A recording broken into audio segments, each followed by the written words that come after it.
সদাচার মানে স্বাস্থ্যসম্মত বিধি, যা পালন করলে সত্তা সুস্থ থাকে। এই সদাচার ধর্ম পরিপালনের বিশেষ অনুষঙ্গ। তাই শাস্ত্রে আচার ও পরম ধর্ম বলা হয়েছে।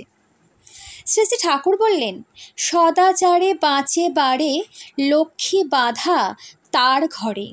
সদাচারে রত নয়, পদে পদে তার ভয়। সদাচার বলে কারে, তা কি করে তুই বুঝিস? যে আচারে বাঁচে বাড়ে, সদাচার তা জানিস। মানুষের বাঁচা বাড়ার সাথে তাই সদাচারের গভীর সম্পর্ক।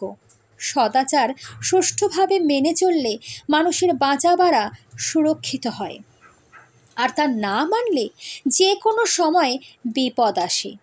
এই সদাচার 3 প্রকার: দৈহিক সদাচার, মানসিক সদাচার, আধ্যাত্মিক সদাচার।